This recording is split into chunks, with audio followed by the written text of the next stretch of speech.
So what you been up to like in the past couple months? What you been up to recently?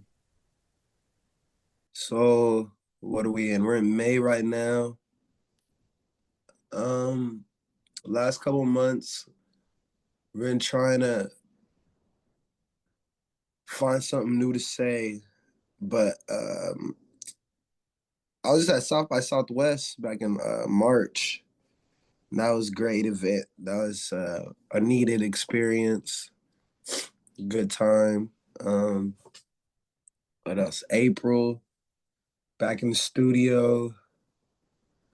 Yeah, yeah, just creating new stuff. South by Southwest was a goal that got done. So I bet, yeah, that's what's up. Yeah, yeah, like in the last couple of months, it's been grind trying to find focus because I feel like we're at a time where everything is so it's like nobody cares almost sometimes. So it's like me right now trying to find a way to make people care again. I feel that. I feel like there's like a broad like spectrum of personalities and intent, you know what I'm saying, within the music industry right now, as well as like a broad spectrum of like reasons of why people listen to music, or like why the consumer, puts in those headphones, or why they show up, to the venue anymore. I feel like hip hop, probably before, I was born, but especially when I first started getting into hip hop and going out to see shows, like it was like a real serious art form and a real serious craft. But I feel like it's almost Yeah, become like a caricature, like over the past like 5 or so years, which is kind of concerning to me. It's kind of demoralizing, but it's good to see people who are still taking the craft seriously, who are coming from a place of depth and right. kind of like channeling their inner soul, what I'm saying, as opposed to just kind of just seeing it as a playground, you know. Yeah. Yeah, and I feel like that's how at least people um under 25 are kind of seeing it right now because a lot of people what I guess the youth or people under 30ish even like in the last fuck it the last 25 years or whatever, it's like rap is or hip hop has turned into everything. It's joked on now, you know what I mean, from award shows to political issues. Everything's a meme and shit. So it's like rap was, I feel like, one of the first things to become a mockery to certain people or certain crowds. So it's like people like us appreciate, the stuff that I'm trying to do or something like that. But to other people, I'm like trying too hard. You know what I mean? Like, oh, it's actually oh, he's serious about this, and almost being serious about this isn't cool because now it's so low effort, I feel like, for people to, because it's almost like the marketing, if you could just market the best, you're gonna make something happen on the internet or whatever. So it's like you could say the your grandma got shot with a bazooka. If you can if you can market it well, then it's going to hit. But if you're actually rapping about, struggles you had with your grandma, that people are like, I don't know, they're gonna be like, oh yeah, he can rap, but it's like, I don't know, certain things I don't think are played out, but the appreciation is not there for maybe certain storytelling or certain type of attributes you might have in your music or so and so. Yeah, like 100%. You said is a lot of it is like people marketing just with the intent of shock value. You know what I'm saying? They're not really trying to say Yeah. anything of substance anymore. They're just looking for that quick hit, like a quick hit of dopamine from their audience, or supplying their audience with like a quick hit of dopamine, then moving on to the next song, or even sometimes moving on to the next genre, which I feel like we've seen a lot from the past decade. Like people like newer, I guess, like quote unquote hip hop or rap artists will just use rap as like this vehicle or this platform for one song, you know what I'm saying? And then as soon as they, especially, I feel like uh non-black rappers, I'm not trying to be, like pigeonhole anybody or be, Yeah. any sort of reverse racist or whatever, but especially white rappers, you know what I'm saying, are just a lot of them are just using hip hop to get to their core audience, or I don't really know. I couldn't explain it because I don't really not really in tune with their perspective enough to Right. It's articulate like it. right. It's like a crutch for their clout. Whatever their clout aim is, they're using the rap as a crutch for it. And I see that, and I feel like some of them really got the passion, and some of them really do love this shit. Um, like I seen everyone coming at like Jack Harlow all crazy and stuff. Cause, but he's almost he's going. They think he's going too far on our side, but I'm like, nah. I think people like him really love this. But yeah, I don't know. I'm from like not too far away from I think where he grew up, and I kind of feel like I don't know. It's tough to tell with Jack Harlow because when I say that name, I understand that there's at least 10 people behind, the branding and marketing and like the ideation yeah, behind that whole last song or that music video or that album. But from my perspective, I feel like there's an element of like R&B blackface to it, but only because I grew up listening to D'Angelo, you know what I'm saying? I grew up mm. listening to Raphael Sadiq. I grew up listening to like the quintessential, voices. You're real familiar with what he's imitating. So it sounds less familiar. He comes across as less authentic or unfamiliar to me, or like R&B light. You know what I'm saying? Like neo soul light, like soul light, diet R&B. Yeah, the die.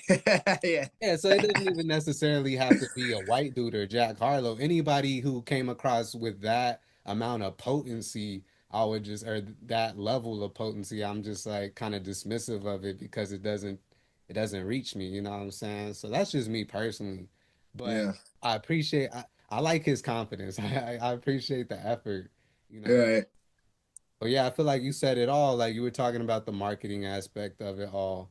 And then like going all the way back, you said something that was just like a small morsel, but I feel like it's uh fairly poignant of a phrase where you say you're like reaching to say something else.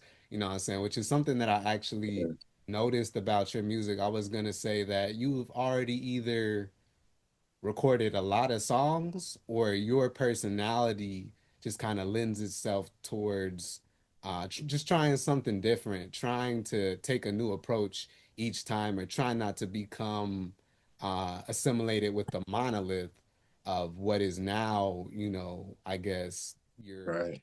typical like voice in hip hop. Right. Yeah. It's like there's all these like there's like new sounds and maybe they're good to someone, maybe they're not. And there's all this new rap that still comes out, but like it's very apparent that there's no new top guys. People younger than me don't really like they don't have like a positive artist favorite from their era. Like people will probably name someone from like ours, like they'll probably name like a Tyler the Creator or a Kendrick Lamar who's been around here like 12, 15 years and stuff. So, and I think a challenge too with me is I don't want to mess around and be the rapper who's 30 and makes music that I listened to in high school. So there's this mix right now for me at least of not not being outdated and still trying to find something to say of value that I can reach people with, because let's say let's say five rappers all got the same beat off YouTube, right? But four of those five rappers are just making the same like auto tune rage or something type of song. But if I'm the one who has something to say on it, then the sound might not be as original, but because of what I'm saying, it'll be the most original song of the five. You know what I mean? Yeah. Yeah, I Because if I could make beats, I'd be trying to make new production too and try to work on this all original sound because I feel like I'm a big movie guy too. So like in music and movies, I feel like everyone's craving originality right now. And I would love to be one of the people who can push that out again. 100%. I think the audience is like constantly in search of novelty, like something new or something different. They want like that balance of like familiarity and surprise, you feel me? So I definitely understand that. Going back to what you were saying, what we were talking about just a moment ago, like I feel like it's not only it's like all consumers, you know what I'm saying? It's universal that the way people listen to music is way different. Because when I think about the way like maybe my grandparents might have listened to music, they might have like when a new James Brown record came out, you know what I'm saying, or a new Little Richard record came out, they probably went to the store, bought the vinyl, brought it back Yeah, to the crib, and they were probably all that evening, their whole family was probably sitting in the living room, no cell phones, no TV, and just listen to the record, you know, and that was enough right. entertainment value to satiate, you know what I'm saying, their thirst for novel entertainment for, you know, who Yeah. until they wore that literally wore that vinyl out, till they wore the record out. Or they Where had to call the radio station and tell them to play this, and then wait around at the radio till the song comes on. exactly. And I don't really I don't really have enough conversations with consumers that are younger than me about like how they listen to music or hip hop anymore. Yeah, But I remember like when a new Drake album, or especially for me, like when a new Ye album was coming out when I was like 21, I was up at midnight, just me and my computer or me and my whatever I was listening to the music on Spotify or whatever. And I was just listening like to the production, to all the lyrics, you know. that late at night album list, that first late at night album listen, man. Yeah, Exactly. And I feel like consumers aren't really, that's not how the music is meeting the market anymore. Like, that's not how albums are dropped. They're dropped on TikTok. They're already dropped with that like fourth dimension of like entertainment being like whatever new dance is out or whatever, you know, all right. the music is the backdrop to nowadays, which is just like totally different. So I think it just presents a challenge to artists, you know what I'm saying? Like in this day and age to try to do something different while like maybe subtly or maybe being more upfront with trying to focus the music as being the center of attention. So I don't know. I really haven't really thought about how to break past that barrier of like the old me and the way I Yeah, used to kind of used to market myself to consumers, or the way I used to consume music versus the reality of how music is being presented, you know what I'm saying, or distributed, I guess, to the consumer, you know what I'm saying, nowadays. So yeah, yeah. I think that's a big part of the appreciation for it. I be working at a bar sometimes, and a couple nights ago, we have a modern jukebox where you have the app or you put $1 in to play a song.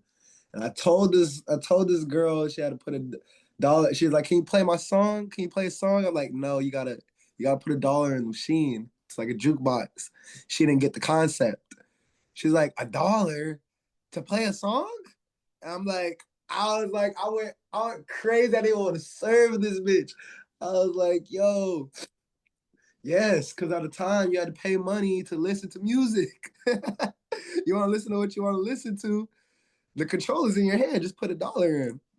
But she refused to put $1 in, which means whatever she wanted to listen to, she didn't want to listen to it that bad. But another person would, you know?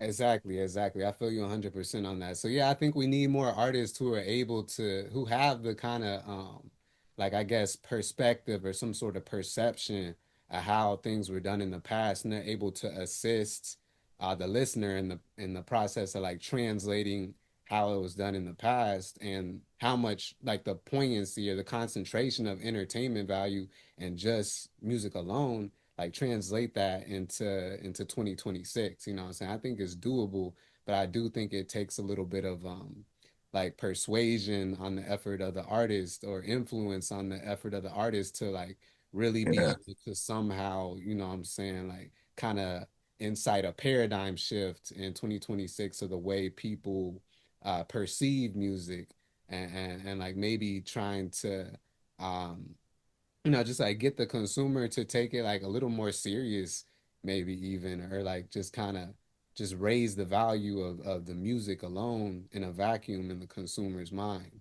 You know what I'm saying? I definitely think that's doable. But yeah, definitely. you said something like a little bit ago. You were saying that like you want to be able to make music that represents you and you know your birth year without it sounding antiquated and without like kind of being labeled as an old head. You know what I'm saying? Like when I was first coming into the like music scene or whatever, like I came in through the jazz lane, so I was like really trying to Mm, be a jazz musician. I was a huge jazz head. It's all I listened to, like all I would. That was it was my entire life. And so like there's this little um like almost universal like marketing blurb that like is just kind of a meme that every jazz musician is kind of like used to describe their sound or whatever at some point where they say like, oh, I'm rooted in the tradition, but I have like one hand reaching forward or like one foot, stepping towards the future or something yeah, like that. Which I kind of like. I think that there's a kind of craft or there's definitely like something to be said about like there's this one artist in particular, I can't think of his name, but he's out of LA. And like all of his music sounded like 80s, like Easy E almost like LA type, hard hitting beats. And he was flowing like that. Like his flow sounded like it was out of the 80s. And I was like, how does he do that? Like if I tried to do that, it wouldn't sound as authentic as the way right. he was How coming. did he make it so cool? Yeah, like how did he something that like if I did it, it would be corny as hell, you know. Right. But he was able to actually like, like he was really able to take me in. Like he was able to like, bring me into his world, for 2 or 3 minutes. I was like, that's hard. Or He was sometimes able. yeah, yeah. It's like sometimes when I listen to Larry June's music, like I feel the same way. Like he's not all the way like, with 2 feet in the sound of the 80s or 90s, but he Right. definitely you could feel him, pulling from those influences. Like he kind of sounds like Too Short from that time period, sometimes or Mac Yeah. Ray from that time period sometimes. So I think he's somebody that's able to kind of toe that line too and like still make it, what I'm saying, like non-distracting, not distracting to like the core like essence of it, which is like really interesting for me to listen to. But nah, like I don't think personally, I don't think your music sounds antiquated. I'm not like in my 20s, I'm 32, you know what I'm saying? So I couldn't tell Right. how it comes across to somebody who's like in their 20s, but I could assume, what I'm saying, that they're just like, oh, like this is somebody who sounds like they're, living in the moment and producing from that feeling of being like something that's representative of like 2026, in my opinion. So Right. Hell yeah. No, that's what's up. See, and it's hard. It's a weird place. It's a weird place to be in because I think right now too, part of the reason that works for the artist who does like a throwback sound or throwback images, there is there is room for everyone, and there's a consumer for anything almost, but it has to feel authentic. And, the artist you're probably thinking of really just embodied the whole aesthetic, if that's who they are or if that's just how they were able to pull it off. And like even off of what you said with the artist and the consumer, it takes a little bit of molding. Like, what is it? I don't know who brought vinyls back. You know what I'm saying? But some of these artists, Taylor Swift, Tyler the Creator, Rocky, I don't know. Some of these artists somehow brought back vinyls.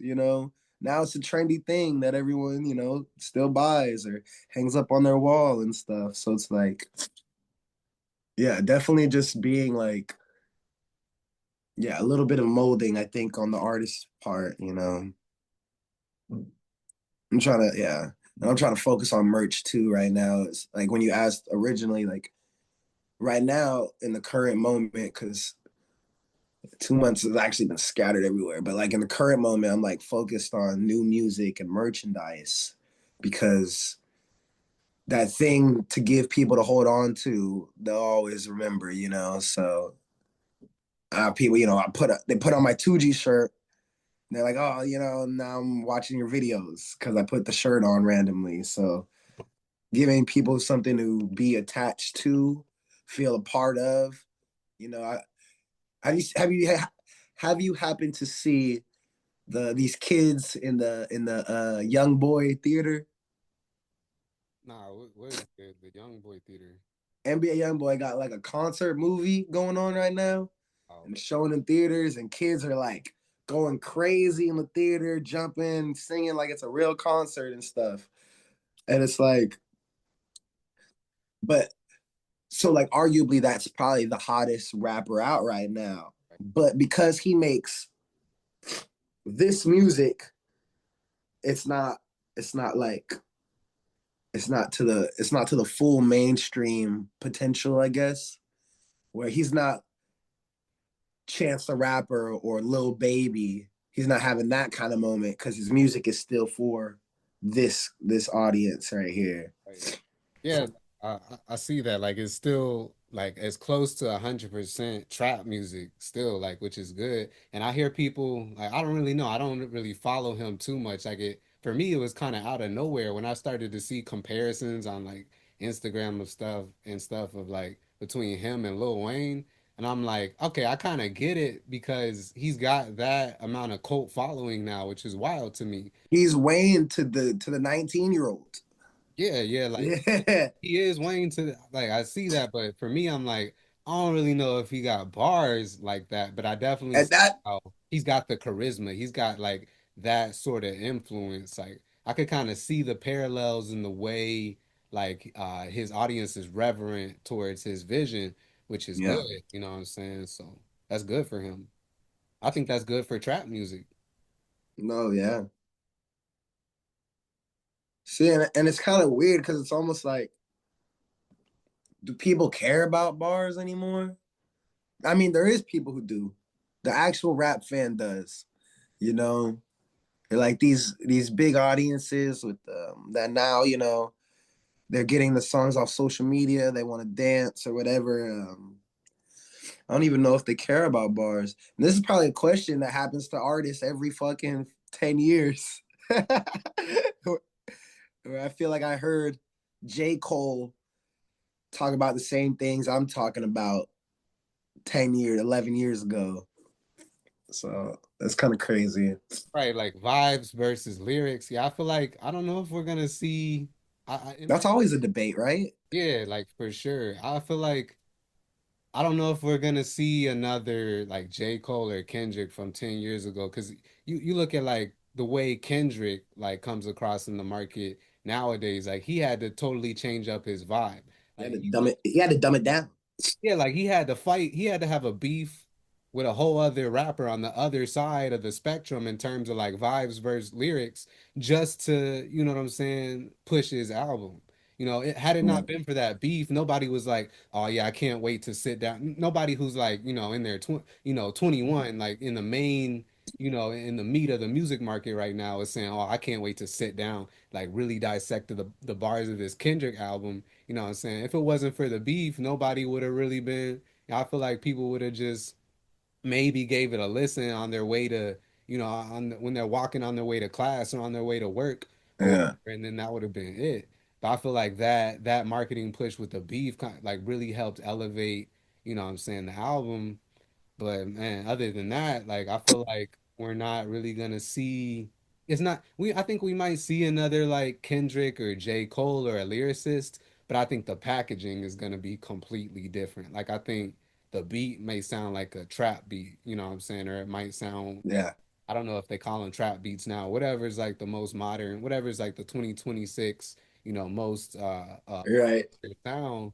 You know what I'm saying? But I don't know. I feel like Because we almost were gonna have that, but it's gonna be a little different. It would have been like an X or a Juice World, yeah, yeah, you know, yeah. They were definitely like the philosophers, you know what I'm and that the packaging of X was like, oh, I'm actually this aggressive screamo Florida kid who beats people up and acts up crazy, but I can also sing and rap bars, and I'm actually the artist for real, for real. And I think, and I want to play off of what you said too, because I think I was talking about my talk to my friends about this, where I feel like there was a moment where there's these artists right below the J. Cole, the Kendricks, the Drakes, and it was like kind of like the Logics, Chance the Rapper, Dizzy Wrights, Joey Badass, these kind of guys who were those same type of artists. But I think when rap shifted to Lil Uzi, Yachty type, SoundCloud wave, those artists were now not as appreciated. And then I think I fall in the spectrum between that SoundCloud era and those um what do you call it? Traditional rappers that are not appreciated as much. They call Logic corny, they call Chance the Rapper corny. These are some of the best rappers still. Like, but yeah, Yeah, they're like really excellent, like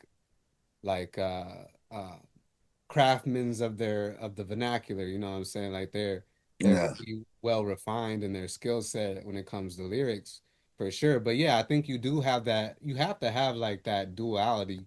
Like you have to have your feet on both sides of the line, I think in a lot of regards, whether that's like oh like off the mic I'm this type of way but on the mic, what I'm saying, I'm more serious, and yeah, so people could appreciate my seriousness and at the same time appreciate, what I'm saying, my personality off the mic. But yeah, I feel like it does take some sort of expression of complicatedness, what I'm saying, to really allow for your humanity, what I'm saying, to connect yeah, your audience. But yeah, I think you're one of the people that does a good job. And I think you're experienced enough, what I'm saying, from the way it seems or the way I perceive you, you're experienced enough too. Like you have enough reps in, on the mic, or it seems like now you got enough reps in like with developing relationships with your audience, whether that's just on the mic or the way that you bring your energy on stage or the way that you're working on now with giving your audience like a piece of you to take home with them so you could continue to yeah, allow that relationship with them, what I'm saying, to breathe. That gives you a lot of valuable feedback, whether it's just internal feedback from you like listening to yourself on the mic or just listening to yourself while you're in headphones in the studio, or just like direct feedback from your audience on stage, or what I'm saying, just kind of seeing how they and the frequency at which they kind of revolve or come in and out, what I'm saying, of your hemisphere. So I think that that's, yeah, like I think that that's the way you do it for real in terms of the art itself and the craft, like outside of the marketing and the extra shit, but having that still be in tangential, what I'm saying, right, to your message. But yeah, yeah, yeah. yeah. And then like every other artist too, well, that should be we all evolve. So we all should be trying to evolve. I think I appreciate you too. Thank you, man. I appreciate you recognizing that because I think a lot of people consume because what we're doing right now, we're in this to where we're working our ways around this type of culture, but to just a normal consumer, they might think I'm good or I'm not, or oh he has potential or he doesn't. Yeah, Not as much as what you just said, like oh well, there's I've done this and that and stuff. So like with that being said, when you said like oh you got your reps in, it's like I've been cool for a long time musically. You know what I mean? So like the cool thing, the whole like, making these kind of raps, making these raps with bars, making these raps about girls and fun times. I've done that for like some years now. And it's I think it's worked enough to keep me sustained with my following. But I think this moment of getting more personal, finding something new to say, I think that's the moment that maybe a lot of people have been waiting for. And that's the moment where me as an artist can actually propel like I'm supposed to. So that's kind of what I mean, where I'm like, I've been cool for a long time. And I think as we evolve, as we get older, as your following grows with you too, people aren't always feeling themselves. People don't always want to feel cool because they don't always feel cool or they don't always have a good time and stuff.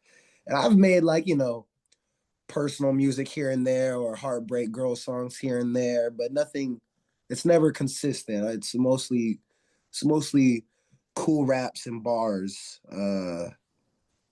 for the most part. So I think this is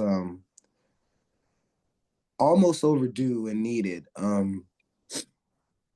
was telling you I was in the West Coast because I'm in Seattle right now, and people don't know I'm from Denver, but I was born here in Seattle, and I think it was very much. I didn't do this on purpose too, because I was just in LA and shit, and that was my plan was to stay out in LA, keep working, keep grinding, keep shaking hands and brushing shoulders with people.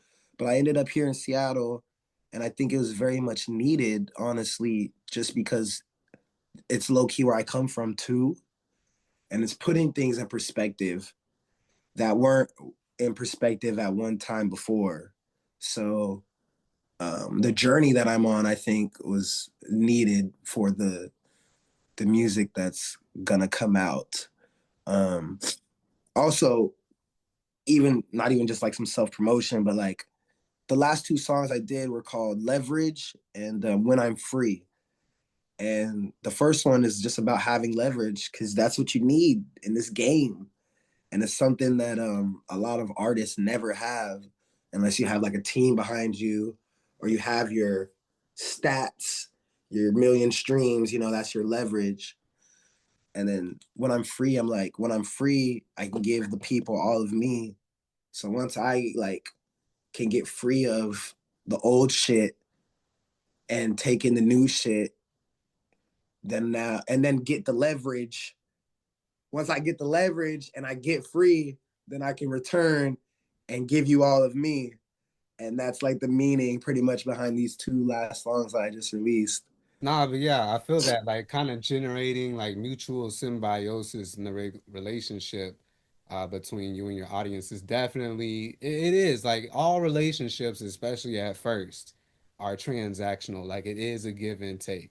You know what I'm saying? And some relationships, unfortunately, things are more one-sided than others, and some are like really, really healthy relationships with a nice back and forth flow or like a really nice balance between Yeah. give and take. So I think it depends. I think the best artist, whether it doesn't matter the frequency of the give and take, but it always comes out.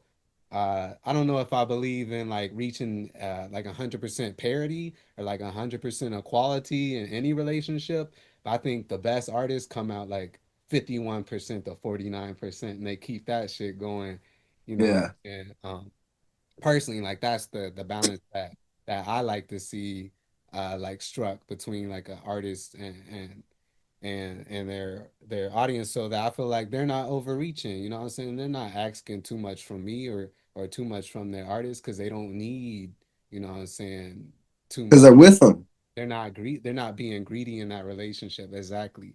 Like Yeah. see their they want to see their audience not only survive, but like you were saying, to be gainful, you know what I'm saying, as well, off that spiritual diet, including their music.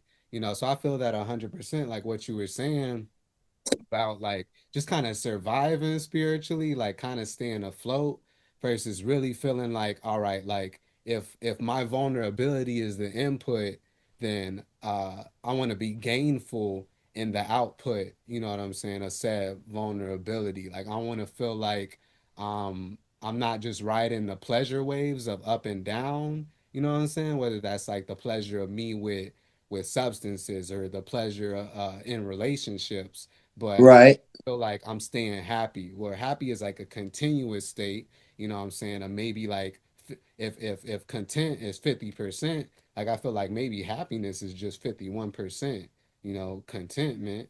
Where I feel like pleasure is these, you know, more drastic in terms of amplitude, like the waves are a lot more drastic. So you're like at 90 and then you're at 10 and then, you know what I'm saying? It's momentary. It's a lot more dramatic, which I feel like can be compelling. And that's some people's spiritual diet. That's what they get off on. But a lot of those people are just down for a one-time ride and they're on to the next artist. They're on to the next hit. They're only, you know, brushing the Right. surface, you know what I'm saying, of musicality. But when you get to that place where you feel like, and some artists could do it like right off the bat, or I feel like when I was like really, really in in my prime of like consuming music, like I was a prime consumer and I was listening to J. Cole and Kendrick, like these dudes were vulnerable from the jump. Like they weren't like looking for, you know, that how you say like that they weren't looking for a down payment from their consumer first. Like they were just, you know, they weren't going like they didn't need the cash up front from their consumer. They were just like, I'm gonna just be vulnerable, like straight off the bat. You know what I'm saying? I was never like that personally. I'm like a person who I gotta kind of like dip my toes in the water, you know, and check the temperature Yeah. before I dive in, like in me in my personal life or and anything, to be real with you. But yeah, like I think that there's something to be said for somebody who is not just looking for more pleasure, but is really looking for more contentment in the form of the input and then the spiritual, you know, reciprocation of their vulnerability. Yeah. The feeling. Yeah, 100%. Like, yeah, yeah, it's a feeling, not just the, you know what I'm saying, not just the passive consumption process, but somebody who's not just trying to let the music kind of like reverberate in their head, and then it never really gets to their neck, and then it never gets to their heart, and then it never gets to their stomach, it never gets to their soul, because they let it kind of go in one ear and they had their moment with it, and then it went out the other instead of like really digesting it and let it like go through their system. You know what I'm saying? Yeah. And you know, I, I could compare that too to like certain artists, you feel them when you hear them, but other artists, you can feel them when the song's off. Like you think about the song and you feel it. You know what I mean? Yeah.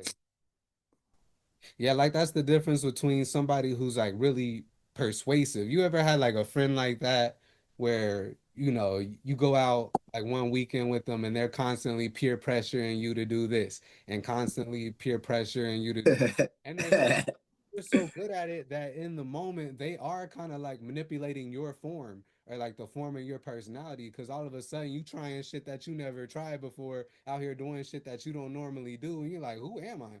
You know what I'm saying? But one day or when the you know when they're not you know in your when they're not in your sphere of when you're not in their sphere of influence anymore, all of a sudden like you retract back to your like core form or your original form, and then you're no longer really influenced, you know what I'm saying, by their aura. But you got some people who they're not their effort isn't so much in terms of persuasion, but they want to be influential, which I feel like I don't know if it's more subtle. I don't really know the difference between, I know persuasion is in the moment, and I know influence is something that sticks with you when you start to Mm. do things, or when you start to scroll and look for them on Spotify, you know what I'm saying, when you haven't even heard their name or seen their image, throughout the course of your week or your day. So that's what I aim for. Like I'm horrible at persuasion. I feel like I'm not, like, I feel like for me, the people that are most persuasive, to me it comes off as very, I know a lot of people do this intuitively, like that's just how they are. They're Yeah. naturally persuasive and charismatic like that. But for me personally, it would take a concerted effort to say, all right, let me try to like manipulate this person, or let me try to coerce this person, you know what I'm saying, into, Let me get them to do what I want them to do just because I want them to do it. right, like I know that they're a homebody, but I got out acting crazy on the dance floor at 2 a.m., you know what I'm saying, on a Saturday morning when they usually wouldn't be doing none of that. Like, I'm not that type of person that usually could get people to do shit like that. So to me, it sounds like I feel like maybe I'm just more passive with it, and I want to feel like I'm subtle, you know what I'm saying? I'm smooth in the way I interact with people's like, their spirits and you know what I'm saying, their psychology when I'm not around them, where Yeah. uh I feel like persuasion is much more overt, like it's much more in your face. Like I think there's some people that's really good and consistent with that, and that's their whole relationships with people. And maybe they're not harming anybody, maybe they're like persuasive in a good way. They're persuading people to go to the gym or have more fun in life, to go out more, to Yeah. step outside of their comfort zones in a good way. But I want to have the same type of positive influence personally, but I just don't want it to be for me to feel like it's not just like me being my natural self. So I think that's Right. Like it's controlling. exactly. Yeah. Yeah, no, that's a I like that you just said that and that you put that out there, the idea of persuading and versus the influence. And then I think about influencers when you say that too, and it's like, oh, like what is your influence? Or at the end of the day, are you persuading everyone to do something and shit? Everyone has an agenda. Well, some people always have an agenda. But yeah. Mm. Yeah. But now you say you're working at a bar now? Yeah, right now I'm working at a bar on the side, Okay. Have you done bartending. Are you bartending? Have you done that? Yeah. It's like your first time with like a nightlife experience behind the bar. Yeah. Oh wait, are you asking is it my first time? Yeah, yeah, yeah. Like you done that in the past, or like you're new to being behind the bar? I've been a bar back, like I was a bar back in some years ago before COVID. I just never bartended. I never wanted to be a bartender. Um so I fucking I literally stumbled on the job when I got to Seattle, and Okay. it's been paying pretty well. So you got some stories? Like, have there been anybody, like any wild nights that you could recall? Like, Yo, you know what's crazy, man? Ah, it's okay. So I spent time in certain I used to bust tables for real, and like I now know how it's so different how people look at you when you're busting tables versus how they look at you when you're serving them their drink. Married women are ready to risk it all for the bartender, like right behind their husbands' backs. Physically, their husband's right here, and they're working some shit behind their backs.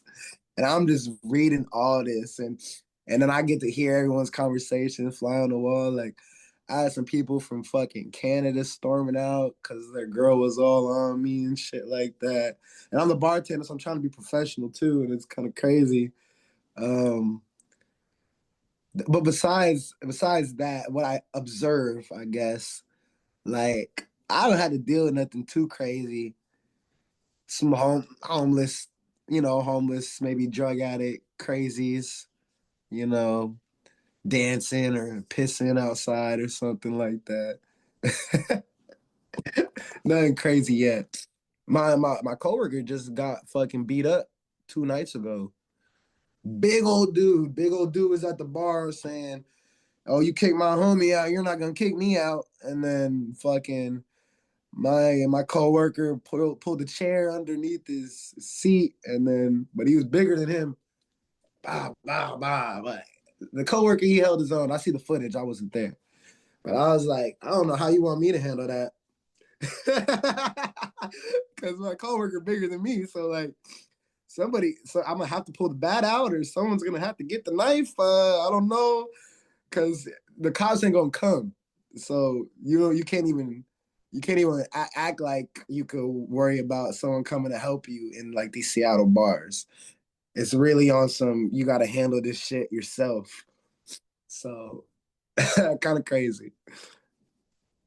Well, yeah, it's wild like how liquor kind of brings out the caveman and cave woman in us, and it's like wow how like how much or how little or how much respect like somebody will assign to you based on what you could give them. Like it's wild how people act with a little bit of liquor in their system, and it's wild what people do or say, you know what I'm saying, for a little taste for that next shot, you know what I'm saying, or you know what I'm saying? It could sometimes I guess it's like the truth serum and it depends on who you are, like what your core personality is, but yeah, like it definitely like lowers people's inhibitions, you know? So It's it's weird. It's so crazy.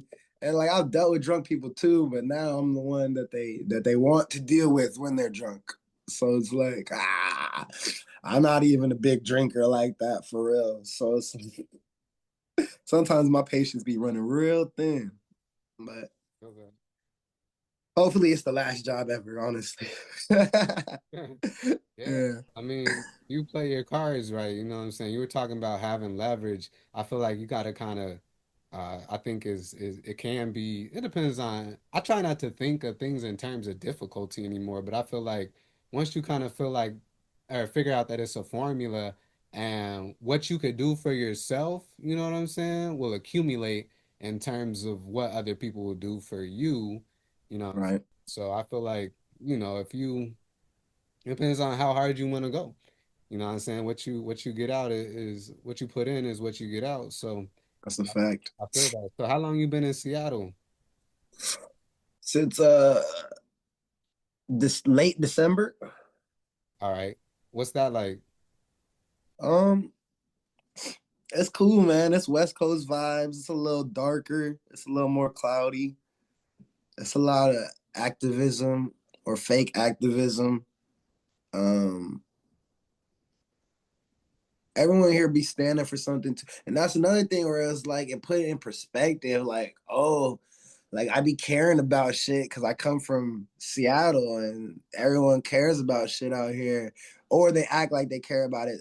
People have used this term performative activism. I hear that out here, where people are just kind of acting like they stand for something to boost their ego or their public personas and stuff like that. But it's very everyone's like, they're standing on this what they believe in, but people get along, so it's like, I don't know. I'm still learning it. I'm still learning it. But I'm from here, so it's weird because but I'm grown, so it's like I was just a kid, so I didn't know what it was really like out here. I just as a kid, you just consume what's around you, right? Not really realizing it, but you become your environment until you are self-aware and make those choices later. So now I'm here and I'm really understanding how people are like I'm in Cap Hill right now. Like Cap Hill's like super LGB, like freedom, like I think you can legally be naked at the park. You know what I'm saying? Kind of crazy shit. It's like drugs, like people can smoke fentanyl and do heroin on the streets. It's legal. It's not you're not gonna go to jail or anything. And I think it's like that in Portland, Seattle, and Vancouver, and San Francisco. And so it's politically different than a lot of the rest of the country. And just for the record, if anyone's watching this later, the reason that people are doing that is it's a safety thing to where, okay, people do drugs by themselves, they overdose, they die. That's horrible. But if people are doing drugs in public where everyone can see, then they have a chance of not dying because they'll get help sooner. That's just one of the reasons I think that law is like that. Okay, so the transparency to some sort of efficiency and like to solving the problem of the health risks of drug use. I could see that. But yeah, Yeah. it's the wild, wild west out there. I could see that. Like people be capping and cap was it Cap Hill?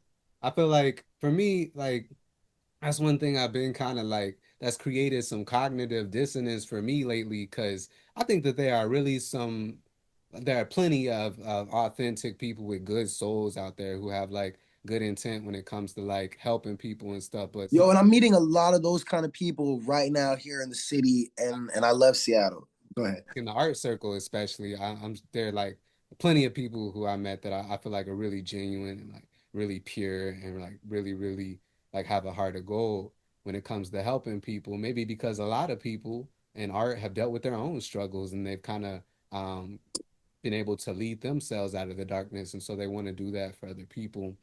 Uh, Yeah. but I know, like, I just feel like recently I've kind of seen also this like influx of people who I feel like, all right, this dude is only going out there to like hold that little picket sign like by the city hall or whatever because he feels like it's gonna make him look like the alpha male among his male peers, or he just trying to get some pussy, you know. Mm.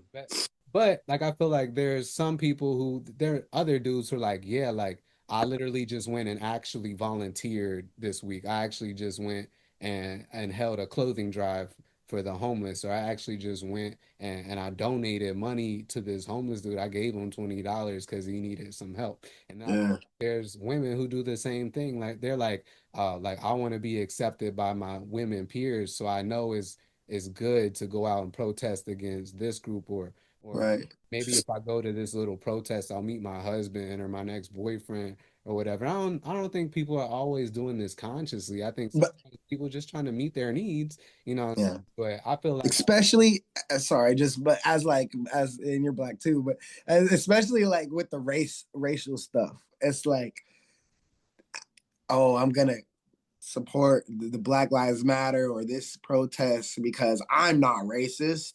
No, like you know what I mean. yeah, that's And definitely like a type it's of white woman for sure. Like, but yeah, like 100%. Like I just wish people would align their words with their actions like a little bit more and actually like yeah, go above, at least like, not they don't have to go above and beyond, but at least take action, what I'm saying, towards making the world a better place instead of right. yapping about it.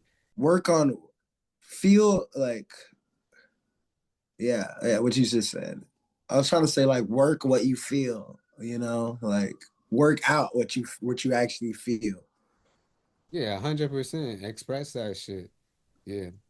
But damn, all right. So you've been in Seattle for long enough to kind of like take a temperature of the culture and kind of figure out ways in which you want to assimilate and ways in which you want to pull people towards, what I'm saying, the way you see things. I feel. But you said, all right, so you were born in Seattle, but you Yeah.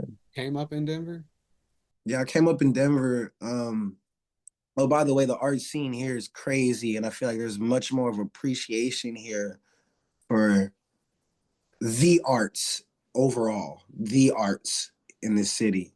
But yeah, I moved to Denver when I was like 11. My grandma moved us down there, and it was cheaper. It was cheaper than Washington State, Colorado was. Yeah, Okay, I see. All right. So what is Denver like in relation to like Seattle? yeah. Is it- Okay, so Denver is it's a perfect city to live in if you want just a normal life. You know what I mean? Like if you want a traditional American lifestyle, 9 to 5, wife and kids, Denver is a great city. Colorado's a great state for that. But for me as a rapper or a musician, there's a music scene. It's I think EDM DJs run that shit, but there's a rap scene and there's been a rap scene since before I was even there. But I think I think Denver, it started out as a small town, right? It was for mining and farms and shit like that. But Denver's been growing in the last 15, 20 years. So it's like now it's almost a big city. It's almost like this popular city, but it's still like small town state of minds in a way sometimes, or small town ways, I guess, to where I feel like a lot of the artists over time who's been in the game before me, you know what I'm saying? And who're still in the game in Denver right now that's come up after me that are still trying. But it's like people haven't figured out a way to actually get out or actually get a deal, actually work with officials and like get in the industry. So there's like no industry in Denver for music. And I've shot some of my best music videos there. And there's also regulations on filming there. So there's not like a movie market either. And that's like the two shit that I'm into, you know? So um, that's why I kind of had to leave. But like I started rapping out with all my homies, and we were making a scene like right while I was kind of like leaving high school. And then everything was going up until COVID happened. And then my friends already had kids. So when COVID happened and they had kids, it was like, you know, niggas fell back. But I couldn't ever do that. So I've been just grinding kind of by myself since that time, um, with some help here and there, of course. And, you know, still have my friends in my corner, just no one who's like, you know, working like I'm working next to me. Yeah. So in that mix of events, I've left. Like in 2022, I went to LA, did my thing, came back to Denver, and leveled up, honestly. And that's in 2020, from 2023, I feel like that's when I actually made a comeback from the downfall of what was COVID. And a lot of artists can feel me on that. Everyone took like a 1 to 3 years of like not being active, doing the shit that they wanted to do. But like 2023 to like last year, I really leveled up in the art that I put out. And then, you know, I felt like it went dry again for me, just in Denver, just the market, concerts, just like, okay, now what's going on? So I went back to LA. So I met you guys out there and all that stuff. And then I went on a tour, and the tour got me to Seattle. But yeah, so I stuck out here and shit. But Denver, it really got a good scene for rap. It's just not a big scene for rap. But there's talented people. There's, yeah, people can make clothes and do good shows, Word. good venues, you know. Okay. All right. Word. Okay. So that Yeah. seems like it's definitely been a quality, you know what I'm saying, for you and your pursuits, but I can understand like kind of hitting a ceiling there, you know, in terms of actually making it happen. Um, And yeah, and then another artist or a spectator could feel a type of way too, where it's like, oh well, I'm not even the most popping in my city, and I decided to leave. That's a fact, but it's like the most popping in the city and the least popping in the city are still there, and they like they would both win if they were to just get out. And you don't even got to stay out; just get out, come back if you want. But I think that because the artists that are more popping than me, they've been more popping for a while, but they haven't grown past that. but So it's like maybe they should leave too here and there. But yeah, sorry. I feel what you're talking about. Like I think it's not only kind of you know, the business side of things in terms of getting out there and kind of meeting different people, but you bring back something different to rap about too. Like it changes your artistry, changes your approach to your craft too. So Right. 100%, I feel you with that. But yeah, so like, all right, so you've been on tour recently. Are there any like scenes or cities that kind of stood out to you, or you feel like, all right, I really gel with this vibe, right? Like I can't wait to get back like to this audience or In recent, Yo, at least honestly from the tour, Fresno. Okay, Fresno was fire. Shout out to Fresno. Fresno. Yeah, it was cool. It was a lot of love there. It was a good time. Okay, bet. So, where all did you hit like on this past tour though? You mentioned Austin, Texas. Talk about Fresno. I guess you're in Seattle, so I'm assuming you performed there, and Yeah. maybe like Denver or So I hopped on, I was just hopping on pieces of the tour, but it did actually, so it was in LA and I had a homie on the tour. Shout out Fuego. He was on the tour and I linked up with him and then I met who I needed to meet, got on the tour. So I wasn't on that show, but I was at that show. And then we did Fresno and Seattle, and they had a Denver show. I didn't do the Denver show, and they had a New Mexico show, New Orleans, and New York and Austin. And those ones I didn't do, but I did that Austin one. So I did like a third of the actual tour. okay. So you got some motion out west. That's what's up. Yeah, yeah, yeah. I tried not to take on more than I could handle as far as fans and traveling expenses for real. That could be the toughest part is balancing the budget. You know what I'm saying? Making So those it's like, sacrifices. Yeah, exactly. uh, 100%. All right, bet. All right, I'm gonna go ahead and start wrapping it up. But where can your no, I fans appreciate you, man. Thanks out? for tapping in with me, like with this whole. There's only a few people that have actually tapped in, I feel like, on like where it makes sense and they're doing it, and they recognize the value in myself and I always appreciate that. Like, yeah. 100%. I think it was kind of like what we was talking about when we first got started, where I feel like, especially nowadays, there's like a forum or there's like a right place and a right time to do things that could be repelling in terms of like kind of like being corny in a way. So I feel like this is my place where I could like kind of like let my corny side, show, what I'm saying, and kind of give people their accolades and their props too, because sometimes that could be repelling when you don't really what I'm saying? You may not really know me that well, or I don't know you that well, but I'm coming in here and I already seen, I've been like trying to keep up with you on the gram. So I'm like, all right, this dude's good Yeah. at this, you know what I'm saying? I should tell him, you know what I'm saying? Like in a Hell yeah. not trying to compete with him, but like, yo, like say, bro, this is what I observed about you. I feel like these are your strong points. You know what I'm saying? Where I feel like it's the same way. Like if I just started talking to somebody who I barely know, like I just walk up to them at a bar and I start actually expressing my emotions, they're gonna be like, what the fuck is this nigga doing? You know what I'm saying? Whereas like if I'm like really, really vulnerable, like or if a rapper is really, really vulnerable on the mic and they say some like really, really, what I'm saying, like transparent shit, and then they give their song to that person, all of a sudden that's the correct forum. So I just want Yeah. this to be a forum where I could like be, what I'm saying, like non-competitive with, in the hip hop industry, which is kind of like oxymoron in a way, because hip hop is usually pretty like, especially like it could be overly macho sometimes and like overly competitive. So it's kind of like Egos. exactly.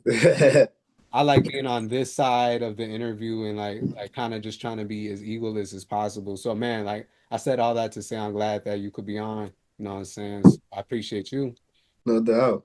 But yeah, so where can people hear your music though? Are you on all the major, streaming platforms and all that?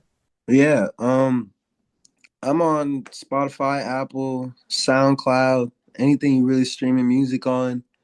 Um, if anyone really wants to fuck with me, they can subscribe to my YouTube channel. I go live half of the week. I post shorts, playing guitar, skateboarding, extra stuff. Always the music. There's always music stuff, but the extra stuff, the movies, the fashion, that get posted to like the YouTube channel. Music videos, dope music videos. It's all on the YouTube channel. Right. All right, you got anything planned for like the rest of 2026 or anything planned for 2027 that we should? Man, so I've been taking it really week by week, month by month lately for like the last year. And man, I really want to just give. people a piece of all original material, and I just really want something to be like proud of this year. Like, but a piece of art. Like the last when I met you, and the last 6 7 months, it was really all about like human interaction, meeting people, getting followers, trying to talk to people, trying to get indoors, and I did that for about 6 months. And so, like I said earlier, right now I'm working on new music and merchandise, but I really want something that I can just be proud of this year. 100%. Hopefully you get a chance to live like that and live in the moment and focus on connecting with people. And hopefully you could outsource the responsibility of doing all the tour planning and all that other stuff to somebody else in the future. You know what I'm saying? Hopefully the cards work out in your favor like that. But I'm Oh yeah, and let you go and let you get about, with the rest of your day. But I got a couple of rapid fire this or that questions for you real quick. yeah. Let's do it. All right, all right, all right. Ready? All right, All right, off top. All right, Pac or Biggie? Pac, All right, Drake or Kendrick? Kendrick. Coke or Pepsi? You watched the Michael Jackson movie? Not yet, not yet. Pepsi. All right, Pepsi. All right, LA girls or Seattle girls? Ooh.